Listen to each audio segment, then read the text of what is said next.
Say yes to new beginnings. Yes. Say yes to new beginnings. Yes. Say yes to... Your father, Mr. Patrick Obazele, was a quintessential broadcaster. Why didn't you follow his footsteps or in his footsteps? That's a very tricky question you're asking me. His steps were too big for me to get into. And I also do not believe that there's any difference between broadcasting and entertainment, as it were. Broadcasting is a product we're doing, because every entertainment is like a writer, a visionary, being born into a broadcast home. But his shoes were too, so I couldn't fit in. So I have to carve an inch for myself immediately before I'm consumed by his news analysis. So what was the greatest lesson you learned from your father? Initially, it was a tug of war between myself and my father, not wanting me to toe that line, because his conclusion was that journalists never had homes or families because of how rigorous their job is, could be transferred and moved to anywhere. So he was scared of the fact that, hey, this man is not going to have a stable home. I told him that it happened in your time does not mean it will happen in my own time. So there was a big fight between the two of us. You know, my getting involved in the arts, my getting involved with production, my getting involved with NTA, my getting involved with anything that had to do with entertainment. But be that as it may, sneakily, I was doing the things I was doing. And until I was able to perform live on stage with Uncle Olu Jacobs, Joke Siva, Wale Macaulay, in a National Productivity Day celebration. Then the president was the head of state, IBB. And I remember my father was laughing and grinning from jaw to jaw. Yes, that's my son, that's my son. And he now joined the people who decided to mold me and nurtured me very well. And it became the biggest critique I had. If you know my father very well, my father is that kind that you don't speak wrong English where it is. Your pronunciations must be right and correct. There's no shortcut to success. If you must do this, you must do it to a logical conclusion. And he was that kind that was not carved out because of money you are doing something. You must do it for the society to enjoy what you are doing. That is the benefit. And so I learned how to be contented with what I had. I learned how to please the society first before me. I learned from him how to be selfless and dogged in what I do. Brought up like that, hard and tough. All right. Now, that production that you did, you know, the production like that kind of changed the narrative or made your relationship with him better and smoother and everything. Talking about going into showbiz.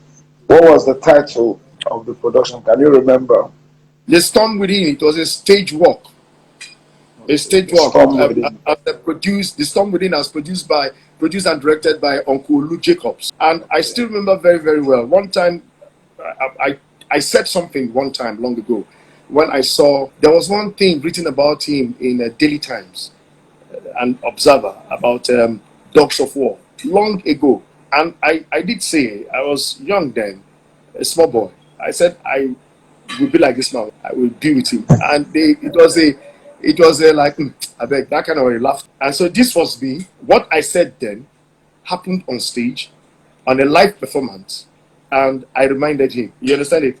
So himself and my late senior brother then became the biggest critique, joined by my wife, the biggest critique I had. And we just sailed on. But when you reminded him about your prediction that eventually came to pass, what did he say? And he told me, predict more. I didn't laugh, he just laughed. He just said, predict more. I said, okay, you will see me very soon on the global perspective. And thank God that we saw some of the movies, witnessed some of the movies, came to launch of some of the movies and premieres of some of the movies before he passed on. Now, the interest in acting, what triggered it? What prompted it? What necessitated it? I tell you, I know I'm lying. It's just that I'm just one man who loves making people happy. So it's a natural born instinct. You know, I remember those days in Auchi when me and some of my friends we still away to NTA Benin then to do 1 or 2 shows. That was 85, 86. We just do it and we run back to school to earn extra bucks here and there. So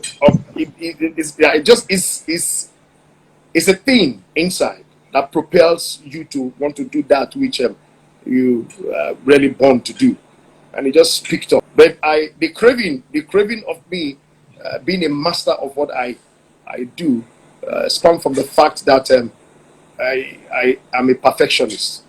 So I knew that the only way I could control this was to get involved technically. So even when I was doing what I was doing, the act and all those things, I was behind the scene working, writing. I did copies, commercial copies a lot. I did lots of them, you know. So those were the things that made me say, okay, if they are not getting what you want to do. My late boss then, Pastor Shegu Adeoye, would say, okay, they can't do it. Paul, come and play. And one of the people who actually pushed me in more was late Lai Arasomi.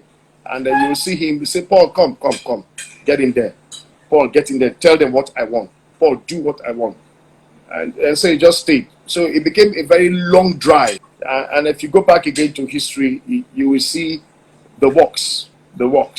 And therefore, when Nollywood came into existence, it became a very easy join, because Nollywood was existing before Nollywood started, because there were people who actually made it thick. You understand it? And you will not take it away from people that I've worked with then. Somebody like a Chris Obirapu that will tell me, no, Paul, this is not what I want. You are more intelligent than this, you know? And every time you see them use me as a guinea pig or whatever thing, and he just pushed, he kept using me as a sparring partner. And we kept doing it. And it became a thing, let me call it a habit. Acting became habit, a lifestyle.